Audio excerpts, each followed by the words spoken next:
দশম শ্ৰেণীৰ সাধাৰণ গণিতৰ এটা গুৰুত্বপূৰ্ণ বিষয় হৈছে ত্ৰিকোণমিতি। ত্ৰিকোণমিতি কি বস্তু প্ৰথমতে অকমান আমি চাই লৈছো এই ভিডিঅ'টোৰ জৰিয়তে।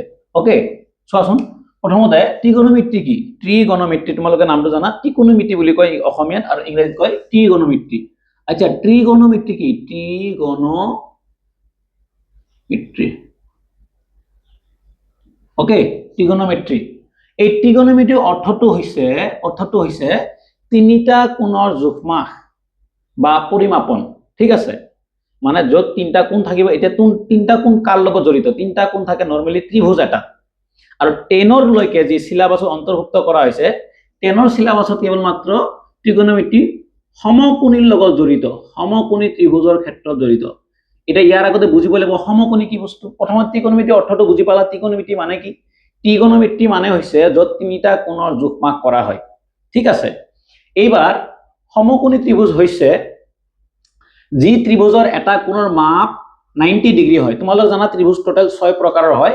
তাৰে ভিতৰত এটা ত্ৰিভুজ হৈছে সমকোণী ত্ৰিভুজ, যি ত্ৰিভুজৰ এটা কোণৰ মাপ 90 ডিগ্ৰী হ'ব। ত্ৰিভুজৰ তিনটা কোণৰ মাপ কিমান হয়? 180 ডিগ্ৰী, 180। নিশ্চয় তাৰে ভিতৰত মই যদি নাম দিওঁ এ বি চি, এই এ বি চি যদি বি কোণটো 90 হয় তেতিয়াহ'লে এই দুটা মিলি 90 হ'ব লাগিব। অৰ্থাৎ বি টো 90 হলে বি হল সমকোণ আৰু বাকি দুটা হ'ব সূক্ষ্মকোণ।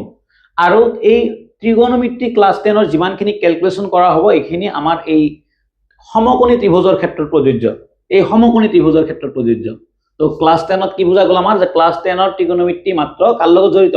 সমকোণী ত্ৰিভুজৰ লগত জড়িত। ঠিক আছে, এতিয়া ইয়াতে এটা গুৰুত্বপূৰ্ণ বস্তু বুজি লোৱা, সেইটো হ'ল যে এই সমকোণী ত্ৰিভুজৰ ক্ষেত্ৰত পাইথাগোৰাছ নামৰ এজন বিজ্ঞানীয়ে, এজন গণিতৰ মানুহ পাইথাগোৰাছ আছিলে, তেওঁ কিছু কথা কৈছিলে, এটা কনসেপ্ট দিছিলে পাইথাগোৰাছ। নিশ্চয় তোমালোকে এইটো মনত আছে, যোনটোক আমি পাইথাগোৰাছ থিয়ৰম বুলিও পঢ়ো, পাইথাগোৰাছৰ উপপাদ্য বুলি কয় অসমীয়াত। সেইটো কি আছিলে? সেইটো কৈছিলে যে এই যে এই 90 ডিগ্ৰী আগত যি বাহুটো আছে ইয়াক নাম দিছিলে কৰ্ণ। কৰ্ণ আৰু এইটো হ'ল লম্ব আৰু এইটো হ'ল ভূমি। অসমীয়াত কৰ্ণ বুলি কয়, ইংৰাজীত এইটো হাইপোটেনাছ বুলি কয়, এইচ ৰে বুজায়। আৰু এইটো লম্ব, এইটো হ'ল লম্বটোক পি ৰে বুজায় পাৰপেন্ডিকুলাৰ, আৰু ভূমিটোক বুজায় বি ৰে বেছ। এতিয়া কথাটো হ'ল এই কৰ্ণ লম্বটো, এই লম্ব আৰু ভূমিটো চেঞ্জ হ'ব পাৰে। পাইথাগোৰাছে কৈছিলে যে কোনো এটা সমকোণী ত্ৰিভুজৰ ক্ষেত্ৰত কৰ্ণক স্কয়াৰ কৰিলে যিমান হ'ব, এই কৰ্ণ মানে এইচ, কৰ্ণক স্কয়াৰ কৰিলে যিমান হ'ব লম্ব স্কয়াৰ প্লাস ভূমি স্কয়াৰ কৰিলেও একে সমান হ'ব। এইটো কাৰ থিয়ৰম? পাইথাগোৰাছৰ। আৰু এইটো থিয়ৰম নোহোৱাকে এই ত্ৰিকোণমিতিৰ 8.1ৰ এক্সাৰসাইজ আমি এটা কুৱেশ্যনো কৰিব নোৱাৰো। এইটো গোটেইখিনিয়ে বিৰাটখিনি মানে গোটেইখিনিতে প্ৰয়োজন হ'ব এই থিয়ৰিটো। এইটো হ'ল পাইথাগোৰাছৰ থিয়ৰি, যাক কোৱা হয় কৰ্ণ স্কয়াৰ লম্ব স্কয়াৰ ভূমি স্কয়াৰ। ইয়াৰ অৰ্থটো হ'ল কোনো এটা সমকোণী ত্ৰিভুজৰ কৰ্ণক স্কয়াৰ কৰিলে যিমান পাবা, বাকি দুটা বাহুক স্কয়াৰ কৰিলেও একে সমান মান পাবা। বুজা গৈ আছে? ঠিক আছে, এইবাৰ কথাটো হ'ল যে আমি যদি এই ত্ৰিভুজটোকে লওঁ, এইটো এটা সমকোণী ত্ৰিভুজ, এইটো এটা সমকোণী ত্ৰিভুজ। ঠিক আছে, এইটো হ'ল এ বাহু, এ বিন্দু, বি বিন্দু, চি বিন্দু, এইটো 90 ডিগ্ৰী। আৰু কৰ্ণ কোনটো হ'ব? ইয়াৰে কৰ্ণ কোনটো হ'ব? খুবেই গুৰুত্বপূৰ্ণ কথা, কৰ্ণ সদায় 90 ডিগ্ৰী আগত থকা বাহুটো কৰ্ণ বুলি কোৱা হ'ব। আৰু কৰ্ণ বুজোৱা হয় কিহৰ দ্বাৰা? কৰ্ণ বুজোৱা হয় এইচৰ দ্বাৰা। কৰ্ণ মানে হৈছে হাইপোটেনাছ। এইটো মনত ৰাখিব লাগিব। কৰ্ণ বা হাইপোটেনাছ কোনটো হ'ব কেনেকৈ পাম? যোনটো 90 ডিগ্ৰীৰ অপজিটত থাকিব। এইটো ত্ৰিভুজ দিলো মই, ইয়াৰ 90, এইটো হ'ল তাৰ কৰ্ণ। ঠিক আছে, উল্টাকে মই যদি এনেকুৱা এটা ত্ৰিভুজ লওঁ, এইটো এটা ত্ৰিভুজ ললো মই, এইটো মই 90 ডিগ্ৰী দিলো, এইটো নাম দিলো পি কিউ আৰ। ইয়াৰ পৰা নিশ্চয় বুজি পাইছে ইয়াৰে কৰ্ণ কোনটো হ'ব। ইয়াৰ কৰ্ণটো হ'ব এই 90, এইটো 90 বুজায়, 90 ডিগ্ৰী বুজায়, ইয়াৰ উল্টা এইটো হ'ব তাৰ কৰ্ণ, মানে পি আৰ। এইটো কৰ্ণ, এইটো এইচ। মানে বুজা গ'ল যে কৰ্ণ কোনটো হ'ব? কৰ্ণ অলৱেজ 90 ডিগ্ৰী অপজিটটো হ'ব। কৰ্ণ অলৱেজ 90 ডিগ্ৰী কোণৰ অপজিটটো হ'ব কৰ্ণ। নিশ্চয় মনত ৰাখিব লাগিব এইটো। তাৰপিছত লম্ব কোনটো হ'ব? এতিয়া আমাক যেতিয়া কোনো এটা কোণ ল'ব, মানে যিকোনো কোণ ওলাব দিব, ত্ৰিকোণমিতি যোৱাৰ আগত আমি এইটো বস্তু আলোচনা কৰিহে ত্ৰিকোণমিতি সোমাম।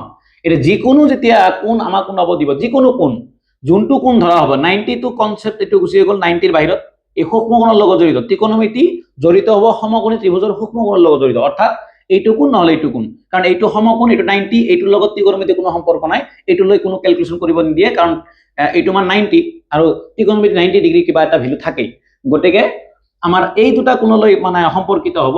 যদি এইটো কোণ ওলাব দিয়ে তেতিয়াহ'লে কৰ্ণ হ'ব তাৰ অপজিটটো, এইটো হ'ব লম্ব। কৰ্ণ নহয় লম্ব, সৰি।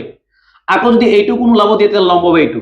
কি কলো কথাটো কি কলো যেতিয়া কোনো এটা কোণ ওলাব দিব ত্ৰিকোণমিতিৰ যিকোনো এটা মাপ ওলাব দিলে তাৰ উল্টাটো হ'ব লম্ব আৰু বাকি থাকিব ভূমি যদি মই এইটো ত্ৰিভুজ লওঁ এইটো এটা ত্ৰিভুজ ললো মই নাম দিলো মই x y z আৰু এইটো 90 ওকে এই 90 ৰ আগতো এইটো হ'ব হাইপোটেনাস কৰ্ণ ফিক্স চেঞ্জ নহয় এতিয়া এই দুটা এইটো লম্ব হ'ব পাৰে এইটো লম্ব হ'ব পাৰে মানে এইটো পাৰপেন্ডিকুলাৰ হ'ব পাৰে এইটো পাৰপেন্ডিকুলাৰ হ'ব পাৰে কেনেকৈ গম পাম যেতিয়া আমাক x ওলাব দিব তেতিয়া হলে তাৰ উল্টা এইটোক ধৰিব লাগিব p লম্ব বুজা গৈছে যেতিয়া আমাক z ওলাব দিব তেতিয়া তাৰ উল্টা হ'ব এইটো p হ'ব অৰ্থাৎ এইটোৰ সাপেক্ষে এইটো লম্ব এইটোৰ সাপেক্ষে এইটো লম্ব এটা যদি লম্ব হয় আৰু এটা কি হৈ যাব ভূমি হৈ যাব ডেফিনেটলি যদি এইটো লম্ব হয় তেতিয়া এইটো ভূমি হ'ব যদি এইটো ভূমি হয় এইটো লম্ব হ'ব মানে আমাক যেতিয়া এটা কোণ ওলাব দিব তাৰে উল্টাটোক আমি লম্ব বুলি ধৰিব লাগিব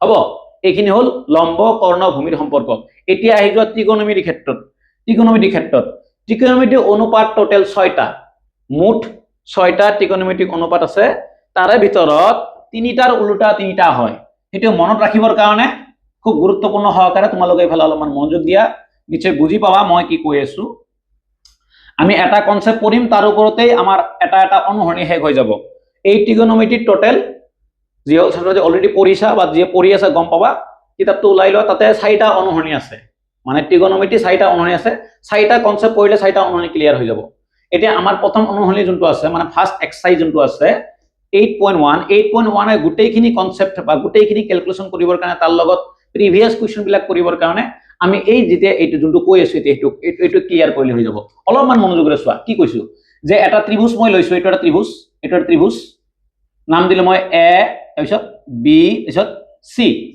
আৰু এইটো 90 তেতিয়া হলে বুজা গল যে ইয়াৰ আগত এইটো হল হাইপোটেনাস কৰ্ণ আৰু যদি মই এইটো কোণ ওলাও তেতিয়া হলে এইটো লম্ব হ'ব যদি এইটো কোণ ওলাও এইটো লম্ব হ'ব লম্বৰ কোনো অসুবিধা নাই এবাৰ এই বাহুৰ লগত কোণৰ লগত ত্ৰিকোণমিতিৰ সম্পৰ্ক আছে ত্ৰিকোণমিতিৰ টোটাল অনুপাত হৈছে 6টা কিন্তু তিনিটাৰ উল্টা তিনটা হয় এটা হৈছে সাইন এবাৰ এই শব্দবোৰ গ্ৰীক দেশত আৱিষ্কাৰ হৈছিল এই সাইন শব্দবিলাক এই ক্যালকুলেশনটো কোন দেশৰ পৰা আহা গ্ৰীক দেশৰ পৰা আহা তো গ্ৰীক দেশৰ শব্দ যেনেকৈ ম্যাথমেটিক্সত তোমালোকে আৰু পাইছা আলফা বিটা গামা এইবিলাক আমি পলিনোমিয়ালছত যেতিয়া সমাধান কৰো যেতিয়া বহুপদ সমাধান কৰো আলফা বিটা গামা নিশ্চয় মনত আছে তোমালোকৰ আলফা বিটা গামা বিলাক এইবিলাক আমাৰ দেশৰ ভাষা নহয় এইটো গ্ৰীক দেশৰ আৱিষ্কৃত ভাষা তাৰ পৰা এইটো ভাষা আহিছে যিবিলাক আমি ম্যাথমেটিক্সত ব্যৱহাৰ কৰো এনেকা আৰু বহুত আছে সায়েন্সত তোমালোকে মিথেন ইথেন পাইছা এইবোৰো গ্ৰীক দেশৰ ভাষা তো বেলেগ বেলেগ ভাষাৰ পৰা আমাৰ এই কনসেপ্টবোৰ আহা এই সাইন যোনটো আছে সাইন এই শব্দটো গ্ৰীক দেশৰ ভাষা তাতে আৱিষ্কৃত হৈছিল ইয়াৰ অৰ্থ বুজাইছিলে সাইন এটা ক্যালকুলেশন যৰ দ্বাৰা আমাৰ এই কোণ আৰু বাহুৰ সম্পৰ্ক ওলাব এতিয়া সাইনটো প্ৰথম অৱস্থাত সাইনক এনেকে লিখা হৈছে সাইন এতিয়া তাৰ পিছত একচুটিকে বুজিবৰ কাৰণে সাইন এই সাইন এইটো শব্দ গলে এইটো ব্যৱহাৰ কৰা নহয় এতিয়া এইটোক এনেকে ব্যৱহাৰ কৰে সাইন ঠিক আছে এতিয়া সাইনৰ লগত এই বাহুবিলাকৰ সম্পৰ্ক আছে কাৰ লগত সম্পৰ্ক আছে সাইনৰ লগত সম্পৰ্ক আছে সাইনৰ সম্পৰ্ক হল লম্ব বাই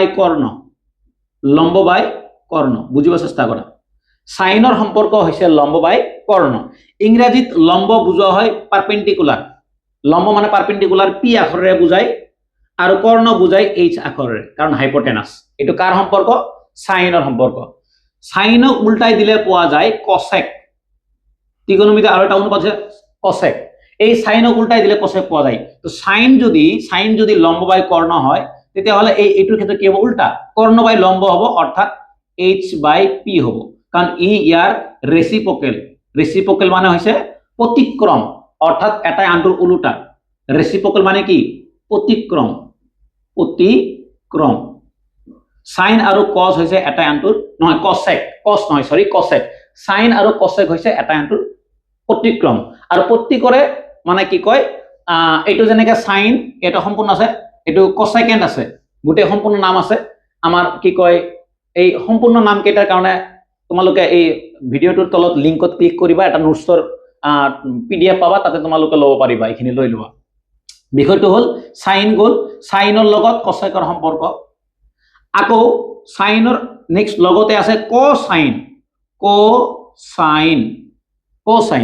এবাৰ কোসাইনৰ পৰা আগতে সম্পূৰ্ণ নাম আছে কোসাইন এইখিনি সংক্ষিপ্ত ৰূপ লয় যে কস এটো কস বুলি কোৱা হয় কস আৰু কসৰ সম্পৰ্ক হল এই লম্বৰ লগত চাইনৰ লম্ব কৰ্ণৰ লগত চাইনৰ সম্পৰ্ক, কচৰ সম্পৰ্ক হৈছে ভূমিৰ লগত, ভূমি আৰু কৰ্ণৰ সম্পৰ্ক, ভূমি আৰু কি কৰ্ণ, ভূমি আৰু কৰ্ণ।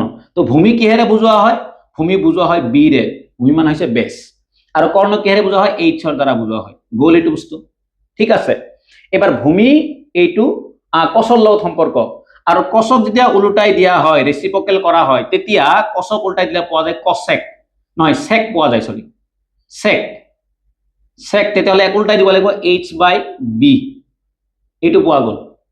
তো চাইনৰ লগত কচেকৰ সম্পৰ্ক, এটাই আনটোৰ ওলোটা, এতিয়া চাইনৰ মান তোমাৰ ৰাখিবা, এইটো উল্টাই দিবা, এইটো কচৰ সম্পৰ্ক, এইটো উল্টাই দিলে এইটো পাবা। তাৰপিছত এটা হৈ গ'ল টেন আৰু কট। টেনৰ সম্পৰ্ক হৈছে যেতিয়া এই চাইন আৰু কচক হৰণ কৰি দিয়া যায় তেতিয়া টেন পোৱা যায়। আচ্ছা, টেনৰ সম্পৰ্ক হৈছে যে লম্ব বাই ভূমি। লম্ব কিহেৰে বুজোৱা হয়? লম্ব মানে পাৰপেণ্ডিকুলাৰ, পিৰে বুজোৱা হ'ব, আৰু ভূমি কিহেৰে বুজোৱা? বিৰে বুজোৱা হ'ব। আৰু টেনক উল্টাই দিলে পোৱা যায় কট, কট, তেতিয়াহ'লে এইটো হ'ব b/p, b/p। আৰু এই টেনৰো সম্পূৰ্ণ নাম আছে, টেনৰ সম্পূৰ্ণ হৈছে টেনজেণ্ট, আৰু টেনজেণ্টৰ পৰা টেন লোৱা হৈছে, গতিকে প্ৰত্যেকৰে সংক্ষিপ্ত আখৰবিলাক লোৱা হৈছে। এই কোচেকানক CSC বুলিও কোৱা হয়, মানে কচেকক CSC বুলিও পঢ়া হয়, CSC পঢ়িলেও কথা একেই বুজায়। তো টোটেল ত্ৰিকোণমিতিক অনুপাত হৈছে 6টা, টোটেল ত্ৰিকোণ অনুপাত কেইটা? 6টা। এটা হ'ল সাইন, কস, টেন, তাৰপিছত কি হ'ল কট, সাইন কচেক, কস সেক, টেন আৰু কট। এইটোতো হ'ল বহলভাৱে, ইমান দীঘলীয়াকে মনত ৰখা সম্ভৱ নেকি? শৰ্টকাটকে মনত ৰখাৰ উপায় নাই নেকি? শৰ্টকাটকে মনত ৰখাৰ উপায় আছে, যে সাইনৰ লগত কচৰ লগত বা ত্ৰিকোণমিতিক অনুপাতৰ লগত ত্ৰিভুজৰ বাহুবিলাকৰ সম্পৰ্ক কি মনত ৰাখিবৰ কাৰণে একেবাৰে মানে শৰ্টকাট টিক্স এটা আছে। সেইটো কেনেকে মনত ৰাখিবা? এটা গল্প, সৰু এটা গল্পৰ যোগেদি। এটা ক্লাছত কিছুমান ষ্টুডেণ্ট আছিলে য'ত, গুৰুত্ব সহকাৰে শুনিবা দেই, এটা ক্লাছত কিছু ষ্টুডেণ্ট আছিলে য'ত ষ্টুডেণ্টখিনি কিছুমানৰ চুলিখিনি ব্ৰাউন কালাৰ আছিলে আৰু কাৰ্লি আছিলে। তো টিচাৰে কৈ আছে এই গল্পটো, টিচাৰে এটা সেন্টেন্স কৈছে, সেই সেন্টেন্সটো মনত ৰাখিলে তোমালোকে ত্ৰিকোণমিতিৰ লগত ত্ৰিভুজৰ সম্পৰ্ক মনত ৰাখিব পাৰা। সেইটো হ'ল যে some people have, কোনে কৈ আছে? টিচাৰে ক্লাছত কৈছে যে তোমালোকৰ কিছুমানৰ, চবৰে নহয়, some people have কি curly brown hair, curly brown hair. কোনে কৈ আছে কথাটো? টিচাৰজনে কৈ আছে, হ'ব। ওকে, এটা ক্লাছত কিছু ষ্টুডেণ্ট আছিলে যাৰ চুলিবিলাক অকণমান কেঁকুৰা আছিলে আৰু ব্ৰাউন কালাৰ আছিলে। টিচাৰে কৈ আছে some people have curly brown hair, যে তোমালোকৰ কিছুমানৰ ভিতৰত চুলিবিলাক অকণমান কাৰ্লি আছে আৰু ব্ৰাউন আছে। কি কৰিব লাগে? চেঞ্জ কৰিব লাগে। এতিয়া কৈছে টান কি পাৰ্মানেণ্টলি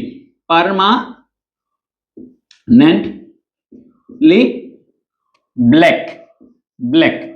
কোনে ক'লে কথাটো? এইটো ক'লে টিচাৰজনে, হ'ব। এতিয়া ইয়াৰ পৰা আমি ধুনীয়াকে আমাৰ ত্ৰিকোণমিতিক ৰেচিঅ কেইটা ওলাই লওঁ। ওকে, এই যে চাম এছ ফৰ কি হ'ব? Sine equals to S for sine, P equals to P, এইটো এইচ মানে হৈছে হাইপোটেনাছ, এইটো হৈ গ'ল সাইন ইকুৱেল টু p/h। আৰু সাইন যিয়ে জানে, তোমাক কোৱা হৈছে সাইনক উল্টাই দিলে পোৱা যায় কচেক। কি পোৱা যায়? কচেক। তেতিয়াহ'লে সাইন ইকুৱেল টু p/h হ'লে হ'ব কচেক equal to h/p। Okay, next এবাৰ আহি গ'ল curly brown hair. Curly C for কি আহিব? চি ফৰ আহিব কস, কি আহিব? কস। তেতিয়াহ'লে বি ওপৰত বি হ'ব, তাৰপিছত এইচ ওপৰত কি, তলত কি হ'ব? এইচ হৈ গ'ল। এইবাৰ আহি গ'ল আমাৰ টি ফৰ কি হ'ব? টি ফৰ হ'ব টেন, আৰু এইটো পি, এইটো কাৰণ ওপৰত কি হ'ব? পি, আৰু বি তলত কি হ'ব? বি। বাস, এই কচক উল্টাই দিলে কি পোৱা যায়? কচক উল্টাই দিলে সেক পোৱা যায়, সেক ইকুৱেল টু h/b, ৰাইট। আকৌ এইটো কি হ'ব? টেনক উল্টাই দিলে কি পোৱা যায়? টেনক উল্টাই দিলে কট পোৱা যায়, কট। টোটেল কেইটা ৰেচিঅ? আমি টোটেল কেইটা ৰেচিঅ পালো? টোটেল আমি 6টা ৰেচিঅ পালো। সাইন, কস, টেন, কচেক, সেক আৰু কি কট। এতিয়া জাস্ট গল্পটো মনত ৰাখিলে, এটা গল্প, বাকি একো মনত ৰাখা দৰকাৰ নাই, ইমান ক্ৰিটিকেল হোৱা দৰকাৰ নাই, এটা গল্প মনত ৰাখা 1 মিনিটত।